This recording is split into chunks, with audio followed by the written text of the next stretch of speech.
What's up guys, कैसे हो आप लोग। एक्सपेक्ट कर रहा हूँ कि आप बहुत ही ज़्यादा सही से होंगे। ओके, बिकॉज आजकल कोरोना फिर से चल रहा है। ठीक है, तो just take care of yourself.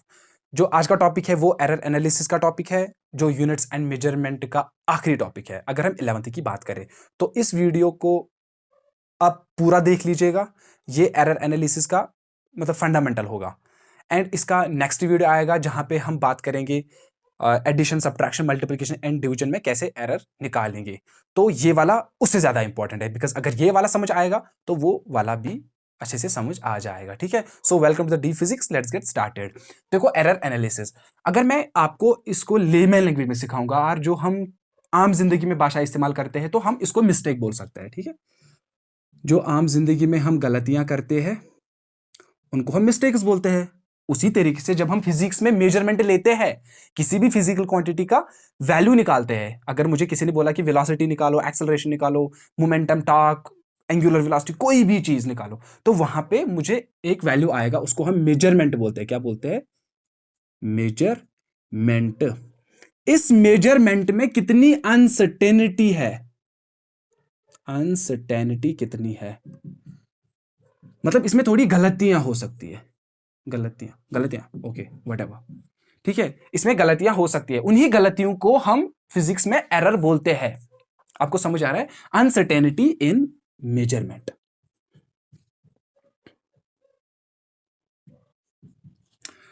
देखो अब क्या मसला है।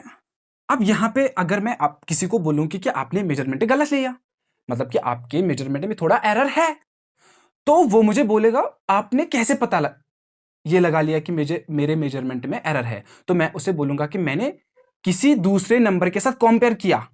ऑन कंपैरिजन ही पता चलेगा ना कोई मेजरमेंट गलत है। अगर कोई मुझे बोल रहा है कि आपकी हाइट जो है वो बहुत ज्यादा है, ये तभी बोल सकता है जब वो किसी छोटे के साथ कंपेयर करेगा, मुझे तभी बोलेगा ना आपकी हाइट लंबी है। अगर मुझे किसी लंबे के साथ कंपेयर करेगा तो मेरी हाइट छोटी होगी।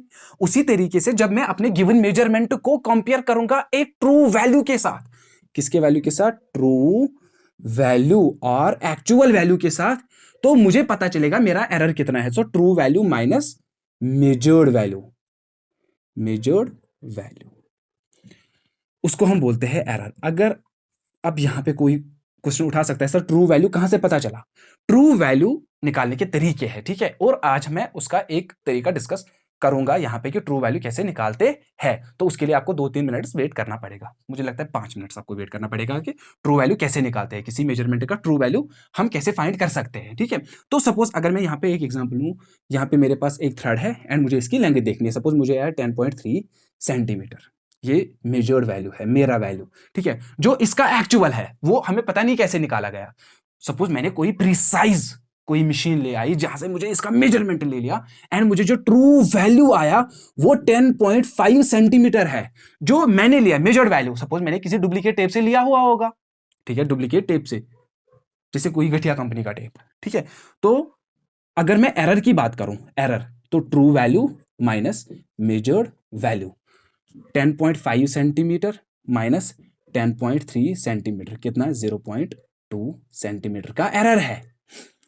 आपको समझ आ रहा है? सो ये अनसर्टेनिटी इन मेजरमेंट है। निकालते कैसे है? ट्रू वैल्यू को सब्ट्रैक्ट करते हैं मेजर्ड वैल्यू से, वो हमें देता है एरर। ठीक है, एरर में हम ब्रॉडली, अगर मैं ब्रॉड हेडिंग्स में पढ़ाऊं, हम इसमें पढ़ेंगे दो चीज। क्या पढ़ेंगे? दो चीज। एक में हम पढ़ेंगे काज, क्या पढ़ेंगे? Cause of an error. And दूसरे में हम पढ़ेंगे मैग्नीट्यूड। मैग्नीट्यूड मतलब कितना एरर हुआ। ओके, काज में सबसे पहले पढ़ेंगे हम सिस्टमैटिक एरर। अगर आपने सुना होगा तो अच्छी बात है, अगर नहीं तो वीडियो में बने रहेगा। सिस्टमैटिक एरर बहुत ही इजी टॉपिक है, trust me on that. And दूसरा हम पढ़ेंगे रैंडम एरर। क्या पढ़ेंगे? Random error. ये वाले किस हेडिंग में पढ़ेंगे? हम काज वाले में। तो यहां पे अगर हम बात करेंगे, यहां पे हम पढ़ेंगे एब्सोल्यूट एरर। एब्सोल्यूट एरर, अगर जो दूसरा एरर है वो है मीन एब्सोल्यूट एरर, जो तीसरा है वो है रिलेटिव एरर, रिलेटिव एरर, और इसको हम फ्रैक्शनल एरर भी बोलते हैं। एंड जो फोर्थ है वो है परसेंटेज एरर, परसेंटेज एरर। ठीक है, तो इन चार को मैं एक साथ एक ही बोर्ड पे कोशिश करूंगा समझाने की, एंड मैं इसको एक एग्जाम्पल के थ्रू समझाऊंगा, बिकॉज एग्जाम्पल के थ्रू ही समझ आते हैं एरर्स। लेकिन ये वाले थ्योरेटिकल एरर, ये वाले थोड़े मैथमेटिकल एरर है, ठीक है। याद रखा, absolute error, mean absolute error, relative error, और जिसको हम फ्रैक्शनल एरर भी बोलते हैं, एंड परसेंटेज एरर, इनको साइड में लिख के रखिएगा। तो अभी इस वाले मैग्नीट्यूड वाले एरर पे आते हैं, ठीक है। तो पहले इस पे बात करते हैं। तो देखो सिस्टमैटिक एरर, देखो जब हम एरर आया तो काज तो होता है ना, कोई किसी वजह से तो एरर हुआ होगा ना। तो अगर मुझे काज पता चला, if I know the cause of an error, उस एरर को मैं बोलूंगा सिस्टमैटिक एरर। आपको समझ आ रहा है? तो अगर मुझे काज पता चला किसी एरर का कि एरर क्यों हुआ, तो मैं उसको क्या बोलूंगा? Systematic error. तो क्या मैं इसको रिड्यूस कर सकता हूं? कर सकता हूं, बिकॉज अगर मैंने काज को रिमूव किया, मैंने काज को ही बाहर निकाला, जो मुझे लगा कि इसकी वजह से मुझे एरर आया, तो मैं उस चीज को ही उखाड़ के फेंक लूंगा, तो उसकी वजह से मैं रिड्यूस कर सकता हूं। We can reduce the systematic error, ठीक है। अगर मैं एग्जाम्पल के तौर पे लूं, यहां पे सपोज ये कोई पेंडुलम है, ठीक है, एंड मुझे इसका टाइम पीरियड निकालना है। मतलब अगर ये यहां से निकला ए से बी, फिर ए वापस, फिर सी, एंड फिर ए वापस, उसको बोलते हैं हम टाइम पीरियड। इसको कितना टाइम लगा एक पूरा ऑसिलेशन करने में, ठीक है। सपोज मुझे आया 3.2 सेकेंड्स। आपको समझ आ रहा है? ठीक है। एंड मैंने कहां पे निकाला? मैंने ये आयर में निकाला। ऑब्वियसली मैंने एक आयर में पेंडुलम लिया एंड उसका टाइम पीरियड निकाला, मुझे क्या आया? 3.2 सेंटीमीटर। लेकिन मुझे पता है आयर रेजिस्टेंस की वजह से, जब ये जो बॉब है, जो पेंडुलम, जब ये आयर से जा रहा होगा, उस टाइम आयर रेजिस्टेंस की वजह से इसमें इफेक्ट आया होगा, एंड उस इफेक्ट की वजह से जो टाइम पीरियड है वो मैंने एक्यूरेटली मेजर नहीं किया हुआ होगा, तो इसमें थोड़ा एरर होगा। सपोज जो इसका एक्चुअल टाइम पीरियड था, एक्चुअल टाइम पीरियड जो ट्रू टाइम पीरियड था, सपोज वो 3.5 सेकेंड्स का था, सपोज, ठीक है। तो जो एरर आया, error true value 3.5 seconds minus जो मैंने निकाला मेजरमेंट, ठीक है, कितना आया? 0.3 सेकेंड्स का एरर आया। इस एरर को क्या मैं बोलूंगा? इसको मैं बोलूंगा सिस्टमैटिक एरर, क्योंकि मुझे रीजन पता है ना, ये आयर की वजह से हुआ। क्या मैं इसको रिड्यूस कर सकता हूं? कर सकता हूं। कैसे करूंगा? मैं आयर को बाहर निकालूंगा। मैं किसी रूम में चला जाऊंगा जहां पे वैक्यूम हो, जहां पे आयर बिल्कुल ना हो, तो वहां पे मेरा जो टाइम पीरियड आएगा वो बहुत ज्यादा एक्यूरेटली आएगा, वो 3.5 के करीब आएगा।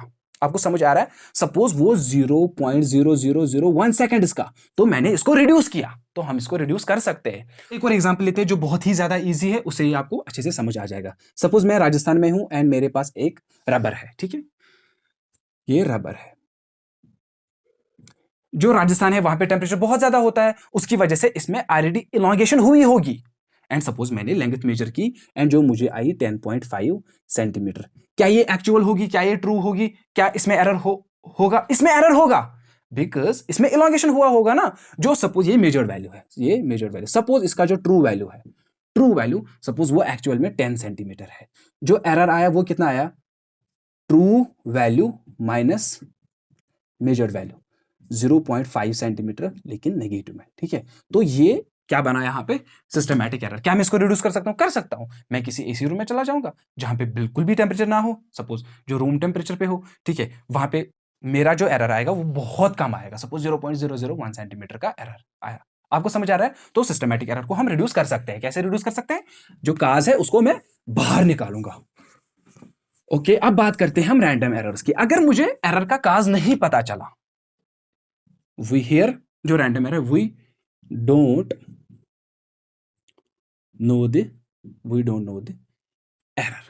ओके, एंड जब हम एरर को ही नहीं जानते हैं कि एरर कैसे हुआ, क्या इसको कम कर सकते हैं? We can't reduce it much, ठीक है। सपोज मैं किसी लैब में बैठा हूं एंड मैं एटम्स को वे कर रहा हूं, सपोज ये एटम्स है, ठीक है, एंड ये कोई वेइंग मशीन है। सपोज जो मुझे आया वैल्यू 10⁻27, 10⁻28, ओके, केजीज में सपोज, ठीक है। तो क्या ये एक्यूरेटली मेजर हुआ होगा? देखो नहीं हो सकता। सपोज कोई लैब से गुजरा, उसने बहुत तेज चला लैब में, ठीक है, तो उसकी वजह से इस वेइंग मशीन में थोड़ी सी कॉम्प्लिकेशंस आई हुई हो या वाइब्रेशंस आई हुई होगी, तो उसकी वजह से एरर आ सकता है। आपको समझ आ रहा है? और सपोज ये लैब कहीं रोड साइड पे है, ठीक है, एंड रोड साइड से कोई गाड़ी जा रही है, उसकी वजह से उसने जो वाइब्रेशंस क्रिएट की वेइंग मशीन पे, उसका इफेक्ट आया हुआ होगा, एंड जो यहाँ पे मेजरमेंट्स में मुझे एरर आया हुआ होगा। यहाँ पे मुझे पता ही नहीं चलेगा, जब मैंने एरर लिया उस टाइम पता नहीं जो ट्रक वो साइड से चली गई होगी या कोई लैब से गया होगा, उतना थोड़ी कॉन्शियस रहता है इंसान, ठीक है, उसकी वजह से जो एरर आया यहाँ पे हमें पता ही नहीं चलता, ठीक है। तो रैंडम एरर में हमें we don't know cause in unknown, cause is unknown. तो आपको समझ आ रहा है, सिस्टमैटिक एरर में हमें काज पता होता है, यहाँ पे काज नहीं पता होता है, इसको रिड्यूस कर सकते हैं, इस वाले को रिड्यूस नहीं कर सकते। ये बहुत ही ज्यादा ईजी है, इसमें डिटेल में नहीं जाएंगे बिकॉज ये थ्योरेटिकल है, ठीक है, इसको आप खुद भी पढ़ सकते हो कहीं किताब से, ठीक है। अब हम बात करते हैं एब्सोल्यूट एरर की, मीन एब्सोल्यूट एरर की, रिलेटिव एरर की, और फ्रैक्शनल एरर की, एंड परसेंटेज एरर की। लेकिन कैसे समझेंगे? एक एग्जाम्पल के थ्रू समझेंगे, ठीक है। तो वो एग्जाम्पल मैं यहां पे लिखूंगा, तो बिकॉज मैं कोशिश करूंगी कि टाइम जाया ना हो जाए। सो यहाँ पे मैंने एग्जांपल लिखी, the diameter of a wire as measure by 5 persons, ठीक है। तो 5 लोगों ने diameter of a wire measure किया, 2.620 सेंटीमीटर, 2.625, 2.630 एंड ब्ला ब्ला ब्ला, ठीक है। तो हमें क्या निकालना है? हमें मीन वैल्यू निकालना है। क्या निकालना है? Mean value. तो पहले निकालते हैं मीन वैल्यू, मीन वैल्यू। तो मैं अभी अभी बोलूंगा कि मीन वैल्यू हमने क्यों निकाला। देखो, अगर मुझे मीन वैल्यू निकालना होता है ना, सपोज मेरे पास दो नंबर्स है 2 एंड 4, एंड मुझे इनका मीन वैल्यू निकालना है, तो जो ये नंबर्स है इनको मुझे ऐड करना होता है एंड डिवाइड बाय करना है कितने नंबर्स है, 6 डिवाइड 2 3 आया या इनका मीन वैल्यू। सपोज मेरे पास 3 4 5 है, 3 नंबर्स है, ठीक है। अगर मुझे इनका मीन निकालना है, क्या करना है? 3 + 4 + 5 ऐड करना है, डिवाइड बाय करना है कितने हैं, तो ये 12 डिवाइड बाई 3 4 आएगा इनका मीन। तो मीन में हम क्या करते हैं? सारे नंबर्स का ऐड करते हैं एंड डिवाइड बाय करते हैं कितने नंबर्स है, ठीक है। तो इसी तरीके से अगर मेरे पास यहाँ पे कितने वैल्यूज है, यहाँ पे मेरे पास 1 2 3 4 5 वैल्यूज है। अगर मुझे इनका मीन वैल्यू निकालना है तो मैं क्या करूंगा, 2.620 प्लस 2.625, ये सेंटीमीटर में हर कोई value, 2.630 plus 2.628 plus 2.626 centimetre, divide by क्या करूं? 5 करूं, ठीक है। तो देखो, ये जब आप इनको सम करोगे एंड डिवाइड बाय 5 करोगे, वो आएगा आपके पास 2.6258 सेंटीमीटर, ठीक है। तो मैं इनको आफ्टर डेसिमल 3 ही रखूंगा, ठीक है। 2.628 को मैं खत्म कर सकता हूं, 8 को मैं रिमूव कर सकता हूं यहाँ पे, लेकिन उसके लिए मुझे यहाँ पे एक इंक्रीज करना पड़ेगा 6 सेंटीमीटर, ठीक है। ये क्या आया मुझे? Mean value. इसको हम लिख सकते हैं ऐसे, AM, मीन वैल्यू, ठीक। अब आप बोलोगे सर आपने मीन वैल्यू क्यों निकाला? हमें तो एरर पड़ रहे थे, मीन वैल्यू का इससे क्या लेना देना? देखो, यहां पे मुझे ट्रू वैल्यू नहीं पता था, एग्जामिनर ने दिया ही नहीं है ट्रू वैल्यू, क्योंकि मुझे एब्सोल्यूट एरर निकालना है, मुझे एरर्स निकालने हैं, मुझे तो ट्रू वैल्यू चाहिए ना, मुझे तो जो एक्चुअल मेजरमेंट है उसका तो पता होना चाहिए ना मुझे। तो अगर एग्जामिनर ने नहीं दिया हुआ होगा ट्रू वैल्यू, तो आप मीन वैल्यू निकालोगे। आपको समझ आ रहा है? उस मीन वैल्यू को आप ट्रू वैल्यू कंसिडर करोगे, एक्चुअल वैल्यू, ट्रू वैल्यू। आपको समझ आ रहा है? Mean value, average value, true value एक ही होता है। ये कब निकालोगे आप? अगर एग्जामिनर ने ट्रू वैल्यू नहीं दिया हुआ होगा। इसी तरीके से अगर मुझे किसी मेजरमेंट में ट्रू वैल्यू फाइंड करना है, सपोज मेरे पास ये लेंथ है, मुझे इसका ट्रू वैल्यू फाइंड करना है कि इसका ट्रू वैल्यू क्या है, तो इसकी एक्चुअल लेंथ क्या है, तो मैं 5-6 बंदों को दूंगा कि यार इसकी लेंथ मेजर करो। सपोज उसने निकाला 5.6 सेंटीमीटर, एक ने निकाला 5.7 सेंटीमीटर, ठीक है, दूसरे ने निकाला 5.78 सेंटीमीटर, फोर्थ वाले ने 5.68 सेंटीमीटर, इसी तरीके से 5.9 सेंटीमीटर। तो बाद में इनको ऐड में करूंगा, डिवाइड में करूंगा कितने हैं, तो वो मुझे मेरे पास क्या आएगा? ट्रू वैल्यू आएगा। सो ट्रू वैल्यू फाइंड करने का तरीका क्या है? या आप किसी प्रिसाइज मेजरमेंट से, प्रिसाइज कोई मशीन हो जो बहुत एक्यूरेटली मेजर करती होगी चीजें, उससे मेजर करो, या एवरेज ले लो, 5 6 7 8 नंबर्स या मेजरमेंट्स लो, उनका मीन लो, एंड वो आपका क्या बन जाएगा? True value. आपको समझ आ रहा है? इसीलिए मैंने ट्रू मीन वैल्यू निकाला। मीन वैल्यू क्या आया? 2.626 सेंटीमीटर। अब मैं निकालूंगा यहां पे, ठीक है, एब्सोल्यूट एरर, यहां पे एब्सोल्यूट एरर, ठीक है। पहले मैं इसको हटाऊंगा, मैं यहां पे मीन वैल्यू लिखूंगा। मीन वैल्यू कितना आया, ए मीन 2.626 सेंटीमीटर, ठीक है। इसको हटाऊं क्योंकि बोर्ड अब यूज हो जाएगा, मैथ है, ठीक है।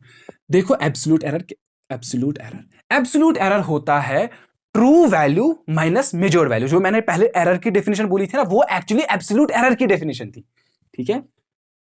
True value minus measured value. अब आप बोलेंगे सर कौन सा मेजर्ड वैल्यू ले, यहां पे तो 5-6 है। हर किसी मेजर्ड वैल्यू का एक एब्सोल्यूट एरर होता है, इसीलिए यहां पे बोला गया absolute error in each measurement. तो यहां पे इसका भी एब्सोल्यूट एरर होगा, इसका भी एब्सोल्यूट एरर होगा, इसका भी हर किसी मेजरमेंट का एब्सोल्यूट एरर होगा। तो उसको हम ऐसे डेल ए से रिप्रेजेंट करेंगे, ठीक है। तो अगर मुझे इसका एब्सोल्यूट एरर देखना है, क्योंकि इसको मैं 1 कंसिडर कर लूंगा, एक, इस पर्सन का नाम है 1, ठीक है। True value mean value minus measured value, इसको मैंने A1 लिखा, ठीक है। ओके, तो क्या है मीन वैल्यू, क्या है 2.626 सेंटीमीटर, माइनस A1 का कौन सा मेजर्ड वैल्यू है 2.620 सेंटीमीटर, एंड जो वैल्यू आएगा वो आएगा 0.006, ठीक है। 2.626 एंड ये 2.620, ठीक है, सेंटीमीटर। इसी तरीके से डेल A2, ए मीन कितना है 2.626 सेंटीमीटर, माइनस A2 2.625, क्या आएगा यहां पे 0.001 सेंटीमीटर, क्योंकि ये 2.626 है, ये 2.625, ये बड़ा है ये छोटा है, इसलिए पॉजिटिव आएगा, ठीक है। तो इसको मैं यहां पे लिखता हूं 0.001 सेंटीमीटर। इसी तरीके से डेल A3 निकालो खुद ही, 2.626 सेंटीमीटर, माइनस तीसरा वाला क्या था 2.630, ठीक है। ये वाला छोटा है, ये वाला बड़ा है, तो ये आएगा माइनस 0.004 सेंटीमीटर। यहां पे लिखूं 0.004 सेंटीमीटर, लेकिन माइनस में, ओके। इसी तरीके से डेल A4 2.626 सेंटीमीटर, माइनस 2.628, ठीक है। मैं इसलिए यहां पे लिख रहा हूं, पता नहीं वहां पे दिखाई दे रहा है कि नहीं दिखाई दे रहा है, ठीक है। तो माइनस 0.002 सेंटीमीटर, क्योंकि ये 2.626 एंड इससे बड़ा है तो माइनस में आएगा। इसको यहां पे लिखो 0.002 सेंटीमीटर, एंड आखिरी वाला है del A5, del A1, del A2, del A3, del A4, del A5, 2.626 centimetre, minus 2.626 centimetre, 0.000 सेंटीमीटर। तो यहां पे लिखिए 0.000 सेंटीमीटर। आप ध्यान दे रहे हो, 2 पॉजिटिव आए, 2 नेगेटिव आए, 1 0 आया। सो हमें पता चला जो एब्सोल्यूट एरर है, एब्सोल्यूट एरर पॉजिटिव भी हो सकता है, नेगेटिव भी हो सकता है, एंड 0 भी हो सकता है। आपको समझ आ रहा है, एब्सोल्यूट एरर पॉजिटिव, नेगेटिव, 0 हो सकते हैं, एंड एब्सोल्यूट एरर हर एक मेजरमेंट का होता है, हर एक मेजरमेंट का अपना एब्सोल्यूट एरर होता है। कैसे निकाले, ट्रू वैल्यू को सबट्रैक्ट करो वो वाला मेजरमेंट, उससे हमें क्या निकलेगा उस मेजरमेंट का absolute error. This is language, okay sir. True value कैसे क्या फाइंड, सर मैंने मीन वैल्यू फाइंड किया, यू अंडरस्टैंड, ओके। अब हम बात करते हैं किसकी, मीन एब्सोल्यूट एरर की। इसको हटाऊं मैं यहां से, ओके। मीन एब्सोल्यूट एरर कहां पे लिखूं, यहां पे। मीन वैल्यू अपने याद रखा, मीन वैल्यू ये था, इसको मैं किसी और जगह लिख देता हूं, ठीक है। 2.626 मीन वैल्यू 2.626 सेंटीमीटर, ये याद रख लेना, ठीक है, क्योंकि काम आएगा। अब हम बात करते हैं मीन एब्सोल्यूट एरर की, ये वाला तीसरा है, ठीक है। मीन एब्सोल्यूट एरर में हम क्या करते हैं, जो भी एब्सोल्यूट एरर्स आए, ये एब्सोल्यूट एरर आया एक मेजरमेंट का, ये दूसरे मेजरमेंट का, तीसरे मेजरमेंट का, फोर्थ मेजरमेंट का, एंड फिफ्थ मेजरमेंट का, इन एब्सोल्यूट एरर्स का मैं मीन लूंगा, समझ आ रहा है, इनका ऐड करूंगा एंड डिवाइड बाई करूंगा कितने हैं। लेकिन एक बात ध्यान रख लेना, मैग्नीट्यूड लेना है, क्योंकि इनमें कुछ तो नेगेटिव आए ना, तो नेगेटिव को नहीं लेना है, पॉजिटिव को लेना है, मतलब कि इनका मैग्नीट्यूड -0.004 सेंटीमीटर का मैग्नीट्यूड क्या है 0.004, इसको छोड़ो, ठीक है। तो इसको मैं डिफाइन करूंगा del A1 लेकिन मैग्नीट्यूड, del A2 लेकिन मैग्नीट्यूड, del A3 मैग्नीट्यूड, मतलब कि पॉजिटिव वैल्यू ले लें, del A4 del A5 divide by कितने हैं 5 है, ठीक है। तो यहाँ पे क्या लिखूंगा 0.006 सेंटीमीटर प्लस, ये सारे सेंटीमीटर में है, 0.1 प्लस 0.004, देखो ये नेगेटिव है, मैंने पॉजिटिव लिया क्यों, बिकॉज मुझे del A3 लेना है लेकिन उसका magnitude, okay, plus 0.002 plus 0.000 divide by क्या करूं 5 है, 1 2 3 4 5, ओके। जो जब आप इनका ऐड करोगे एंड बाद में डिवाइड बाई 5 करोगे वो आपको आएगा 0.003 सेंटीमीटर, बिकॉज ये सेंटीमीटर्स में है, डिवाइड बाई 5 ये एक नंबर है तो ये सेंटीमीटर में आएगा। इसको हम रिप्रेजेंट करते हैं डेल मीन एब्सोल्यूट एरर, तो ये आया del A M mean absolute error, okay. Mean value लिख के रखो एंड मीन एब्सोल्यूट एरर लिख के रखो, बिकॉज ये मुझे काम आएंगे कहां पे, रिलेटिव एरर एंड उसको और fractional error and percentage error में, ठीक है। क्या लिखना है, एक ये वाला मीन वैल्यू लिख के रखो एंड ये मीन एब्सोल्यूट एरर, मैं इनको वहां पे लिख के रखूंगा। देखो अब हमें निकालना है relative error and percentage error इसी क्वेश्चन में, ठीक है। मैंने बोला था ना पहले ही कि हम एक ही क्वेश्चन में सारे निकालेंगे। देखो रिलेटिव एरर, अगर आपको मीन वैल्यू निकालना आया, अगर आपको मीन एब्सोल्यूट एरर निकालना आया तो रिलेटिव एरर आपको खुद ही आया, रिलेटिव एरर, और इसको हम फ्रैक्शनल एरर भी बोलते हैं, फ्रैक्शनल एरर। ये हम कैसे डिफाइन करें, ये हम डिफाइन करते हैं जो मीन एब्सोल्यूट एरर आया, वहां पे मैंने लिख के रखा है 0.003 जो आया, उसको मैं डिवाइड करूं मीन वैल्यू से, mean absolute error divided by mean value, mean absolute error divided by mean value, ठीक है। मीन एब्सोल्यूट एरर कितना था 0.003 सेंटीमीटर एंड जो मीन वैल्यू था वो क्या था 2.626 सेंटीमीटर। देखो सेंटीमीटर खत्म हो जाएगा तो ये नंबर आएगा हमारे पास, इनको डिवाइड कर लेना, ये क्या आएगा 0.001, ओके, ये बस नंबर आएगा, ओके। इसी को हम बोलते हैं रिलेटिव एरर और परसेंटेज एरर, ओके। तो अगर मैं यहां पे परसेंटेज एरर यहां पे पढ़ाऊंगा, percentage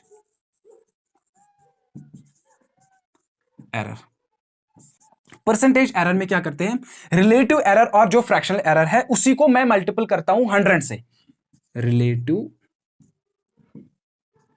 error multiple bye 100, okay, और फ्रैक्शनल एरर मल्टीपल बाय 100। देखो रिलेटिव एरर कितना आया था 0.001, मल्टीपल करूं 100 से वो क्या आएगा 0.1%, ओके। आई होप कि आपको मल्टीपल करना आता है, ठीक। तो देखो the story, whole story, errors दो में काज एंड मैग्नीट्यूड, काज में सिस्टमैटिक रैंडम, मैग्नीट्यूड वाले में absolute, okay, mean absolute error and fractional error और relative error and percentage error, okay. अगर मैं बात करूं एब्सोल्यूट एरर की, वहां पे हम क्या true value minus measured value, तो हर मेजर्ड वैल्यू का एक एरर आएगा, उसको हम बोलते हैं एब्सोल्यूट एरर। तो हर एक मेजरमेंट का एब्सोल्यूट एरर आएगा। अगर मैं उन एब्सोल्यूट एरर्स का मीन लूंगा वो क्या आएगा mean absolute error. Relative error में क्या करना है, मीन एब्सोल्यूट एरर को डिवाइड करना है मीन वैल्यू से, वहां पे एक नंबर आएगा, ये सेंटीमीटर वेंटीमीटर में नहीं आएगा क्योंकि यूनिट खत्म हो जाएगा ना। इसी तरीके से अगर परसेंटेज एरर रिलेटिव एरर को मल्टीपल करो 100 से, वो बन जाएगा percentage error, okay. So that's all for today. I hope कि आपको वीडियो अच्छा लगा होगा। अगर आपको कहीं पे भी कॉम्प्लिकेशंस हुई तो प्लीज कमेंट सेक्शन में लिख दीजिएगा और वीडियो को फिर से देख लीजिएगा एक बारी। इसका जो वीडियो आएगा विद इन 1 और 2 डेज आएगा, जहां पे हम addition, subtraction, multiplication and division का एरर देखेंगे। So thank you for supporting me.